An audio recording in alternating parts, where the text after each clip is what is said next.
صلو علی الحبیب صلی اللہ تعالیٰ علی محمد صلی اللہ تعالیٰ علیہ وسلم۔ 10 شوال المکرم 1272 ہجری، ہمارے آقا حضرت امام اہل سنت مولانا شاہ امام احمد رضا خان فاضل بریلوی رحمۃ اللہ تعالیٰ علیہ کا یوم ولادت بسعادت 10 شوال المکرم بمطابق 14 جون 1856 کو ہوا۔ تو 10 شوال المکرم 1447 ہجری آپ تمام عاشقان اعلیٰ حضرت کو یوم ولادت اعلیٰ حضرت، یوم ولادت بسعادت اعلیٰ حضرت امام اہل سنت مولانا شاہ امام احمد رضا خان فاضل بریلوی رحمۃ اللہ تعالیٰ علیہ بہت بہت مبارک ہو۔ اعلیٰ حضرت بڑی پرانے بزرگ، یعنی کہ پچھلی صدی کے بزرگ ہیں، بڑی پرانے سے مراد، یعنی 1272 ہجری میں آپ کی ولادت ہوئی۔ تو یوں دیکھا جائے تو پچھلی صدی کے آپ بزرگ ہیں اور ہند کے آپ بزرگ ہیں۔ تو میرے امیر علیہ سنت کیا خوب فرماتے ہیں نا کہ جن کی سمجھ میں اعلیٰ حضرت نہیں آتے ہمیں وہ سمجھ نہیں آتے۔ اعلیٰ حضرت ایسے عالم باعمل تھے۔ جی کسی نے کیا خوب بھی فرمایا نا کہ اعلیٰ حضرت ہماری جان ہے، میرا احمد رضا ذی شان ہے، ان کے مسلک پہ قائم رکھ مجھے، اس نے جو بھی لکھا ایسا لکھا، عقل اہل قلم حیران ہے، یعنی کہ جن کی عقلیں نا، اہل قلم کی جو عقلیں ہیں نا وہ حیران ہے کہ اعلیٰ حضرت نے کیسا لکھا۔ میں ابراہیم عطاری ہوں، جان لو اعلیٰ حضرت میری پہچان ہے۔ الحمدللہ اعلیٰ حضرت جو ہے وہ ہماری پہچان ہے۔ لوگ ہمیں بریلوی کہتے ہیں نا، تو سمجھ لو کہ بھائی اعلیٰ حضرت ہماری پہچان ہے، ٹھیک ہے۔ تو خیر بریلوی ایک مسلک نہیں ہے، یہ یاد رکھیے گا، بریلوی مسلک نہیں ہے، بریلوی ایک شعر ہے جو کہ اعلیٰ حضرت وہاں پہ آرام فرمائے، ٹھیک ہے۔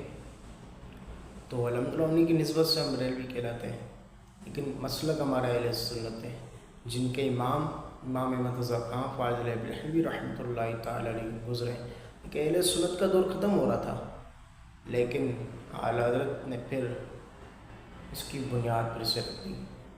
اہل سنت الحمدللہ پرانے زمانے سے ہی چلتے آ رہے۔ اہل سنت کا جو عقیدہ ہے وہ صحابہ کرام کا عقیدہ ہے، صحابہ کرام کے عقیدوں پر اہل سنت کا الحمدللہ عقیدہ۔ تو اہل سنت کوئی نئے نہیں ہے، لیکن یہ کہ اہل سنت کے جو امام ہیں وہ امام احمد رضا خان فاضل بریلوی رحمۃ اللہ تعالیٰ علیہ۔ تو اللہ پاک سے دعا ہے کہ اللہ پاک ہمیں اعلیٰ حضرت کی شان و شوکت معلوم کرنے کی توفیق نصیب فرمائے، چونکہ اعلیٰ حضرت کی بڑی شان ہے۔ اعلیٰ حضرت بڑے ہی عالم باعمل گزرے ہیں، عالم باعمل ہیں، اور اعلیٰ حضرت رحمۃ اللہ تعالیٰ علیہ وہ بزرگ ہیں جنہوں نے 13 سال کی ننھی سی عمر میں تمام مروجہ علم حاصل کر کے پہلا فتویٰ تحریر فرمایا۔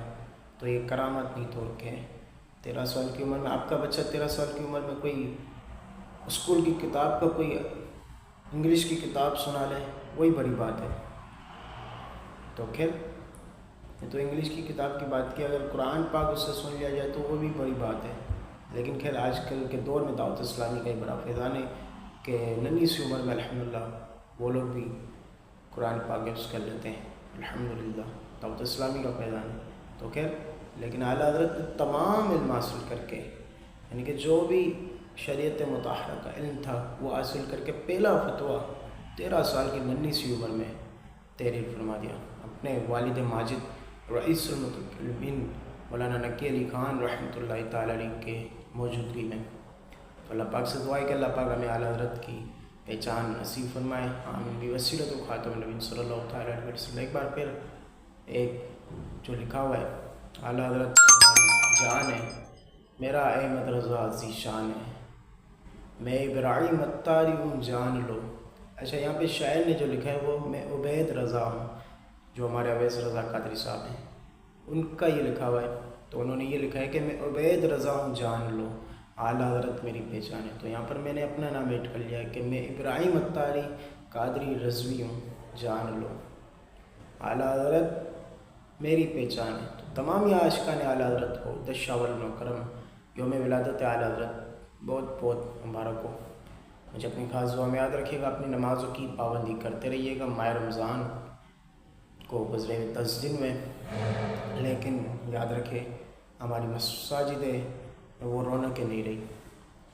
تو صرف ماہ رمضان میں نماز فرض نہیں ہے، نمازیں پوری زندگی ہر حال میں کسی بھی صورت نماز معاف نہیں ہے۔ تو نماز ہمیشہ زندگی کا معمول بنا لے کہ نماز ہمیشہ پڑھتے رہیں، انشاءاللہ الکریم اس کی خوب برکات ملیں گی انشاءاللہ الکریم۔ اور پھر جب ماہ رمضان آیا کرے گا تو انشاءاللہ ہماری نمازیں ڈبل ہو جائیں کریں گی، نوافل کی بھی انشاءاللہ کثرت ہو جائیں کریں گے۔ اگر فرض کی پابند رہی تو انشاءاللہ نوافل کی بھی کثرت ہو جائیں کریں گی ماہ رمضان مبارک میں، اللہ نے چاہ تو ماہ رمضان تو ڈبل نے کیا کرنے کے لیے آتا ہے نا، ڈبل نے کیا تو آپ پورے سال ہی کرتے رہیں، لیکن بالخصوص ماہ رمضان جب پھر آتا ہے تو وہ پھر ڈبل نے کیا کرنے کے لیے آتا ہے نا۔ نیکیوں کو بڑھا دو، اپنی روٹین کو بڑھا دو، اپنے معاملات کو بڑھا دو، نیکیوں کے معاملات کو بڑھا دو۔ تو جب یہ پورا سال ہم فرض نمازوں کی پابندی کرتے رہیں گے، جو احکام مطہرہ ہے، احکام شریعت مطہرہ کے ہیں، اس پر عمل کرتے رہیں گے تو انشاءاللہ پھر ماہ رمضان میں یہ خود بخود ڈبل ہو جایا کریں گے انشاءاللہ الکریم، اللہ نے چاہ تو۔ اللہ پاک سے دعا ہے کہ اللہ پاک آئندہ رمضان ہمیں ماہ رمضان مبارک مدینہ پاک مکہ پاک میں دیکھنا نصیب فرما، آمین بھی وسیلۃ الخاتم النبی صلی اللہ تعالیٰ علیہ وسلم۔ آخر میں ایک ریکویسٹ کروں گا عاشقان اعلی حضرت سے، عاشقان رسول سے، میرے چینل کو لازمی سبسکرائب کیجیے، ویڈیو کو لائک کیجیے، شیئر کیجیے، کمنٹس کیجیے، کمنٹس میں لازمی بتائیے کہ ویڈیو کیسی لگی کیسی نہیں لگی۔ مجھے اپنی خاص دعا میں یاد رکھیے۔ صلو علی الحبیب صلی اللہ تعالیٰ علی محمد صلی اللہ تعالیٰ علیہ وسلم۔